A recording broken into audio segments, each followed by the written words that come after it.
Representative Steve Cohen confronted FBI Director Kash Patel with a question that cut straight to the heart of America's Iran strategy.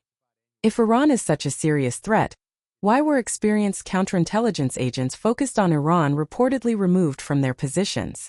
Cohen. Thank you, Mr. Chair.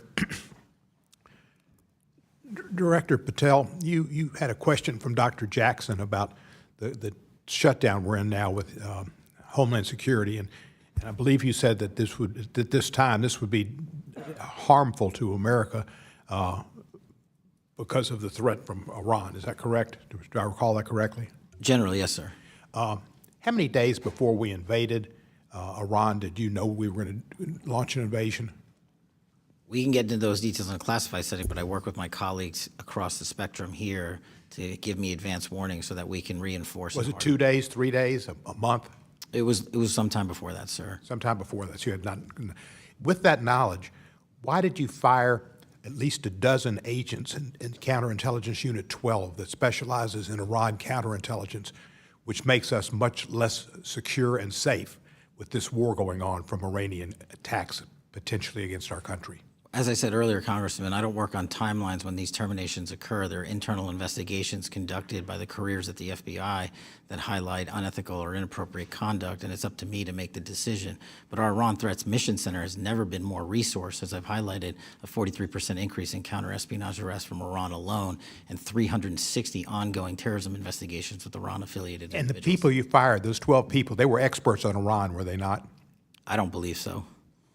They worked in counterintelligence, did they not?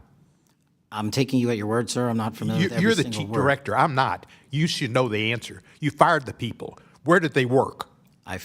People were terminated for violating their ethical obligations and the high standards that Was the we ethical have. violations that they dealt with the case of the classified documents that were found at the bathroom in Mar-a-Lago, was that the ethical issue? As I said earlier, all those matters are pending litigation, so I'm not going to comment on them. Director Gabbard, are you familiar with CI-12? I'm not, Congressman. Okay. Let me ask you this question. In the intelligence community's unclassified annual threat assessment from last year, it said, quote, Iran's large conventional forces are capable of inflicting substantial damage to an attacker, executing regional strikes, and disrupting shipping, particularly energy supplies through the Strait of Hormuz. It seems the IC was entirely correct in its assessment about Iranian retaliation in the Strait. Did the IC's assessment about Iranian capabilities in the Strait of Hormuz change in the past year? No, Congressman. Does Iran still have the capability to threaten shipping in the Straits of Hormuz with missiles, mines, and small boats? Their capabilities have been largely degraded, but yes, they still have means to threaten passage through the Strait of Hormuz. And how long can they keep the strait closed? Based on current events, I'd have to get an updated assessment from the intelligence community on that. Did you have an analysis of the impact of a war on global supply chains and the price of oil and gas? I believe that assessment may have come from the Department of Treasury or Energy. It didn't come through your office. It came from their element within Department of Energy or Energy. Do you know if the president was briefed on those assessments? I believe so, but I can't confirm. So if he was briefed on those assessments that that was a problem and the Straits of Hormuz could be shut off and that's causing a great problem in the world's economy with oil prices going up to, I think, under $120 or something a barrel and an effect on all countries' economies, why would the president not have taken actions to strengthen defense around the Strait of Hormuz? All I can say is that the president ultimately is responsible for making the decisions based on the totality of information and intelligence that he has available to him. The intelligence that he has available to him, that's a scary thought. Does the IC know where Iran's enriched uranium is? The IC has high confidence that we know where it is. And can you tell us that in classified? We can speak more about this topic in the classified setting. Okay. Could it be, we have methods of destroying it? This is a conversation for a closed setting, sir. Do you have any idea what the purpose of the Marines being sent, the units that are being sent over there, is the idea that we will put troops with boots on the ground in Iran? ODNI and the IC is not involved in the operational planning and movements of the Department of War assets. Thank you. I'll be very honest with you. When you made your original comments, it was kind of scary because of all the craziness that goes on in the world. I can't wait for the classified setting. Thank you. Representative Cohen's questioning exposed a tension that often exists inside national security discussions, but rarely gets unpacked in public. The difference between claiming a threat is serious and organizing government resources as if that threat is serious. The hearing began with a straightforward question. FBI Director Kash Patel had previously suggested that a government shutdown would be especially dangerous because of the threat posed by Iran.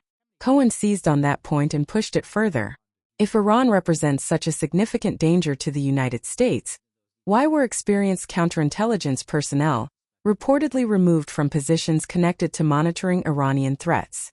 What made this exchange noteworthy wasn't just the accusation itself. It was the contrast between the questions and the answers. Cohen was asking about specific personnel decisions. Patel responded by emphasizing broader agency performance metrics, including increased arrests and ongoing investigations tied to Iranian activity. Those statistics may demonstrate activity, but they don't directly answer whether losing experienced specialists weakens institutional knowledge at a critical moment. This highlights an important reality about intelligence work that most people never see. Success in counterintelligence is not measured only by arrests or investigations. It also depends on expertise built over years. Analysts and agents who spend long periods studying a country develop specialized knowledge about networks, behaviors, tactics, and warning signs. Replacing that expertise is not always as simple as filling a vacancy. The hearing then expanded beyond staffing and moved into a larger discussion about Iran's capabilities. Cohen referenced previous intelligence assessments warning that Iran could threaten shipping through the Strait of Hormuz, one of the most strategically important waterways in the world. This isn't just a regional issue. Roughly a fifth of global petroleum consumption moves through that narrow passage. Any disruption there can affect fuel prices, shipping costs, inflation, and economies far beyond the Middle East. What viewers may not realize is that modern conflicts aren't judged only by battlefield victories.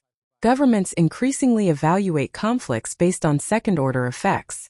A military operation may achieve its immediate objective while simultaneously creating economic disruptions, energy shocks, or geopolitical consequences that ripple across the globe. That's why Cohen repeatedly pressed intelligence officials about assessments related to oil prices, global supply chains, and maritime security. Another revealing moment came when officials acknowledged that Iran still retains the capability to threaten shipping despite suffering significant degradation of its military assets. That answer is important because it demonstrates how military power works in practice. A country does not need to be stronger than its adversary to create problems. It only needs enough capability to disrupt critical infrastructure, transportation routes, or economic systems. The discussion also touched on one of the most sensitive subjects surrounding the conflict: Iran's enriched uranium. Predictably, the answers became more cautious. Intelligence officials often draw a hard line between what can be discussed publicly and what must remain classified. When questions shift from general capabilities to specific intelligence collection methods, target locations, or military options, public hearings frequently hit a wall. That's exactly what happened here. Perhaps the most striking moment of the hearing came when Cohen challenged Patel over his familiarity with the personnel he had dismissed. Cohen's argument was simple. If senior officials make decisions that affect national security operations, they should be prepared to explain those decisions in detail. Patel's response was that the dismissals stemmed from ethical concerns and internal investigations. But because litigation remains ongoing, many details remain unavailable to the public. Ultimately, this hearing was about more than Iran. It was about accountability. Members of Congress were trying to determine whether government actions are consistent with the threats government officials describe. When leaders warn of serious dangers, lawmakers naturally ask whether staffing decisions, intelligence priorities, and operational planning reflect that level of concern.